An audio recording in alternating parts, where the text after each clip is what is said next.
नमस्कार दोस्तों। यहाँ पर एक प्रश्न दिया है राइटिंग में कि गुरुदेव, कलयुग में परमात्मा प्राप्ति कितनी मुश्किल है, या कलयुग में, एक और ऐसे छोटे छोटे से प्रश्न है, कलयुग में परमात्मा को प्राप्त करने के लिए सबसे अच्छा मार्ग क्या है,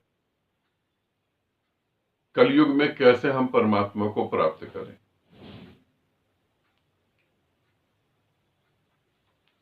क्योंकि और युगों में तो परमात्मा को प्राप्त करा जा सकता था, कलयुग तो ये बहुत ही खतरनाक है। ठीक, हम परमात्मा को प्राप्त करने के लिए चलते हैं। पहले थोड़ा सा कलयुग को समझ लें। कलयुग कब नहीं था? जब राम की सीता चोरी हुई थी तब कलयुग नहीं था। जब राम ने सीता को, गर्भवती स्त्री को अपने घर से निकाल दिया तब कलयुग नहीं था।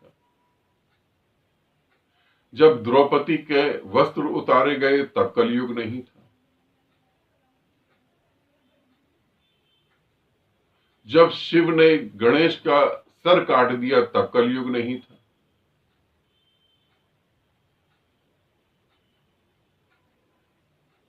कलयुग कहां नहीं था? जब जीसस को सूली पे चढ़ा दिया गया तब कलयुग नहीं था। जब बुद्ध और महावीर को पत्थरों से मारा गया तब कलयुग नहीं था। कहां सतयुग किसे कहते हो तुम? अगर भविष्य नहीं होता तो रावण नहीं मरता, ये क्या कलयुग नहीं था?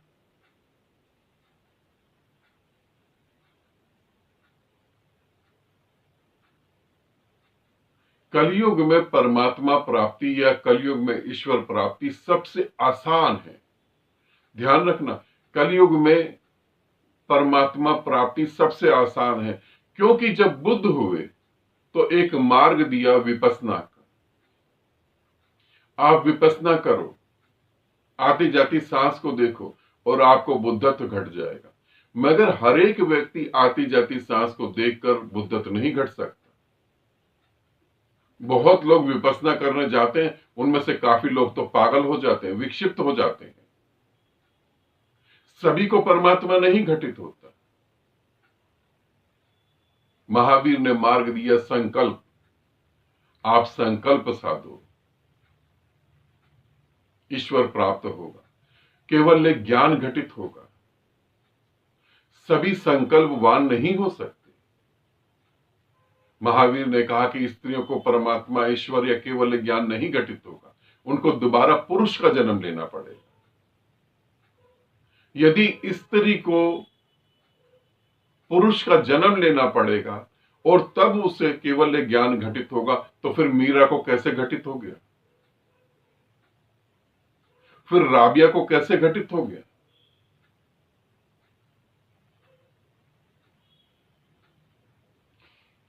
जब जब गुरु पैदा हुए तब इन्होंने एक मार्ग दिया, उस मार्ग पे चले।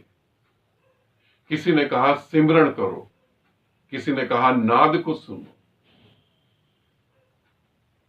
किसी ने शब्द ज्ञान दिया, मगर एक ही मार्ग पर सब चले। आज के युग में अनंत मार्ग है। मैं कह रहा हूं, आज के युग में अभी अगर कोई बच्चा पैदा होने वाला है, ध्यान रखना, अगर अभी कोई बच्चा पैदा होने वाला है, उससे पहले उसका मार्ग ईश्वर ने दे रखा है। उससे पहले परमात्मा ने उसके लिए मार्ग दे रखा है। आज अध्यात्म की इतनी सारी नॉलेज आपके घर में, आप जब यूट्यूब खोलें, गूगल खोलें, तो इतनी सारी नॉलेज आपको अपने घर में बैठे बैठे मिल जाती है।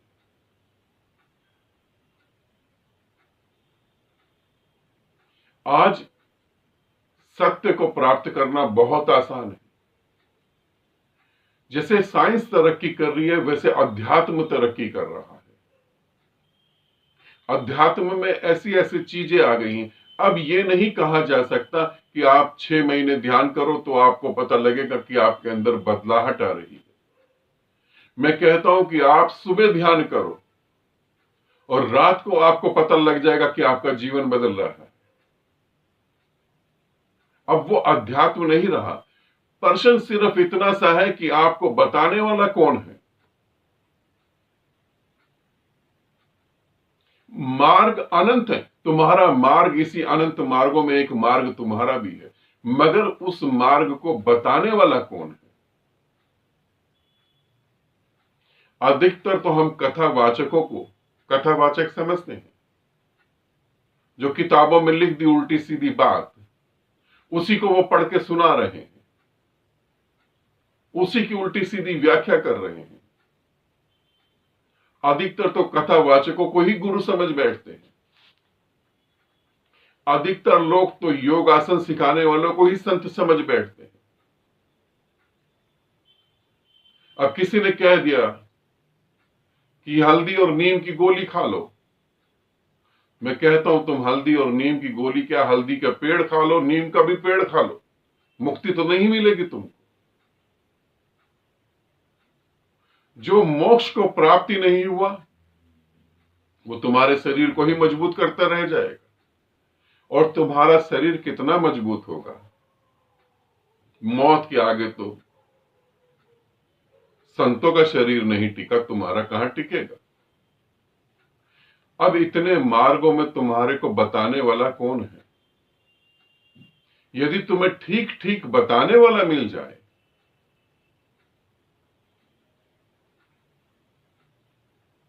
तो समझो चमत्कार हो गया।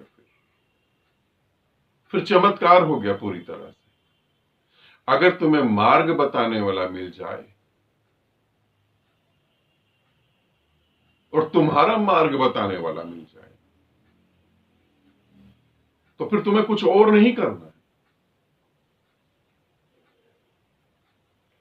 तुम यूं समझो उदाहरण के लिए कि एक कमरा है, वो चारों तरफ से बंद है, और कमरा बंद है चारों तरफ से, इतना ही नहीं तुम्हारी आंख पर पट्टी बांधी है, तुम्हारी आंख भी बंद है।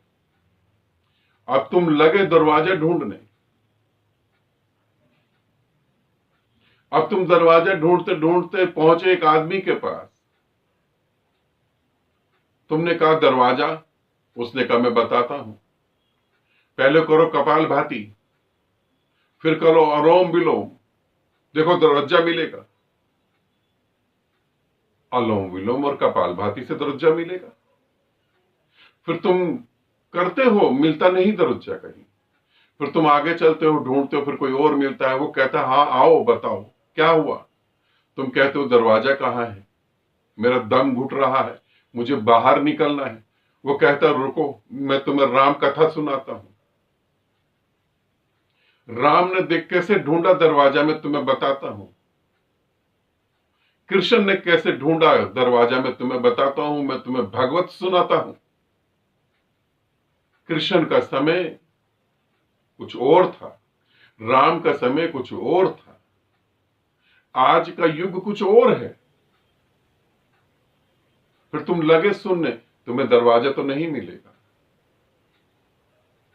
फिर आगे बढ़ गए, तुम आगे बढ़े, फिर तुम्हें मिला कोई और। फिर तो उसने बोला कि क्या बात हो गई, इतना परेशान क्यों? तुमने कहा दरवाजा नहीं मिल रहा।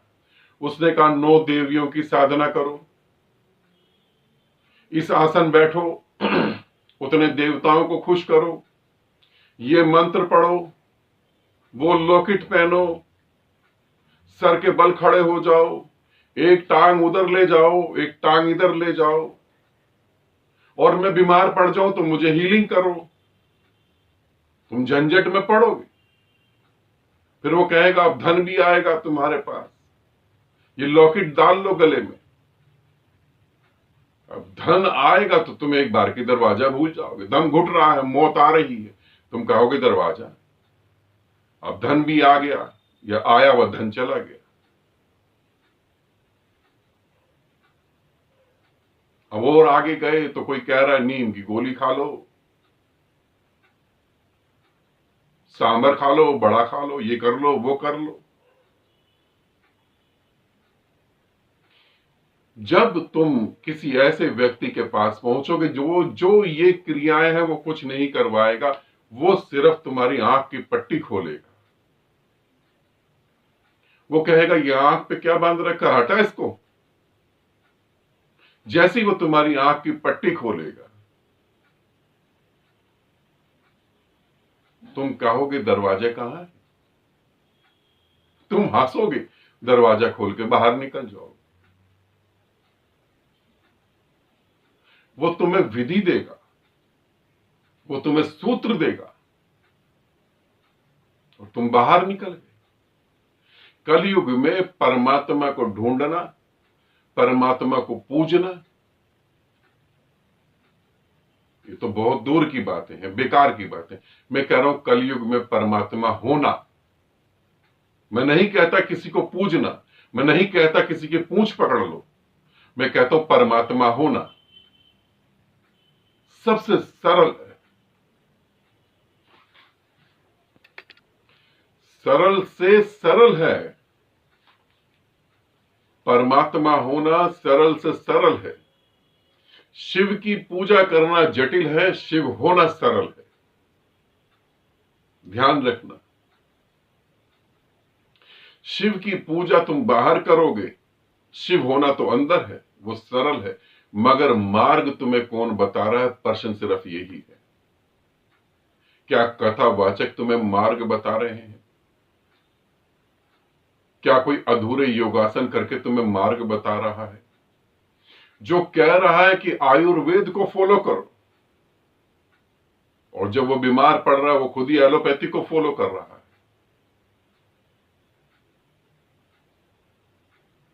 तुम्हारा मार्गदर्शक कौन है? निर्भर करता है सारा खेल उस बात पर। अगर तुम्हारा मार्गदर्शक तुम्हें उल्टी सीधी सर्कस करवा रहा है तो समझो परमात्मा मिलना सबसे कठिन है, कभी नहीं मिलेगा, कभी तुम परमात्मा नहीं हो पाओगे। मगर मार्गदर्शक तुम्हें सिर्फ विधि दे रहा है, तुम्हारी पट्टी खींच के उतार रहा है, तुम्हारे अहंकार को तोड़ रहा है। ध्यान रखना, मार्गदर्शक तुम्हारे अहंकार को तोड़ देगा। यदि कोई सही में गुरु होगा और संत होगा तो वो सबसे पहले तुम्हारा अहंकार तोड़ेगा, क्योंकि आंख पे बंदी पट्टी का नाम ही अहंकार है। मैं जज हूं, मैं ये हूं, मेरी पोस्ट वो है, मेरा औहदा ये है।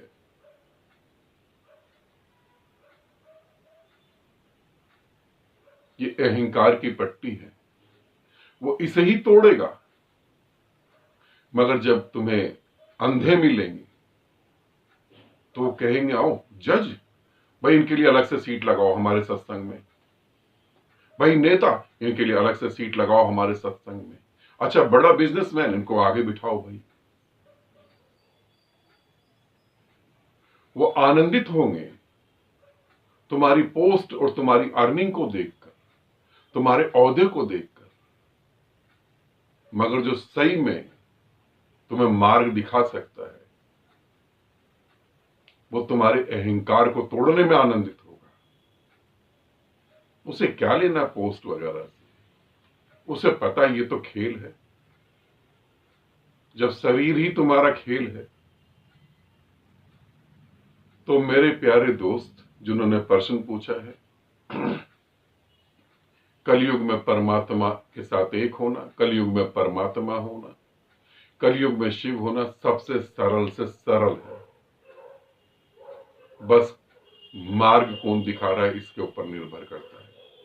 उसको देखो कौन मार्ग दिखा रहा है। और कैसे देखोगे?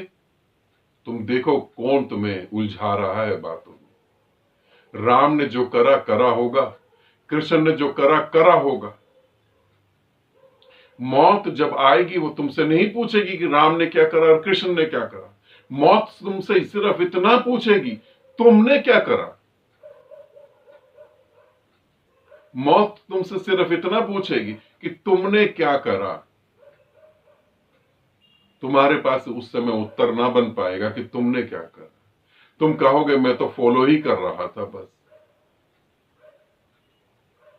इसीलिए गुरु तुम्हें कभी नहीं कहेगा फॉलो करो, गुरु तुम्हें कहेगा कि तुम जाग जाओ, होश में आओ, अपने अस्तित्व को पहचानो। यदि तुम्हें कहीं संसार में ऐसा व्यक्ति मिल जाए तो उसे कभी नहीं छोड़ना। अगर ऐसा व्यक्ति मिल गया और तुमने छोड़ दिया तो तुम्हारे संबंध जो जन्मों जन्मों की तुमने ऐसी गलती कर दी जिसको जन्मों जन्मों तुम पछताने वाले हो। कलयुग में परमात्मा होना इतना सरल है, इससे सरल कुछ भी नहीं है। ठीक है, आनंदित रहो, सदा खुश रहो। बहुत बहुत प्रेम आप सभी को।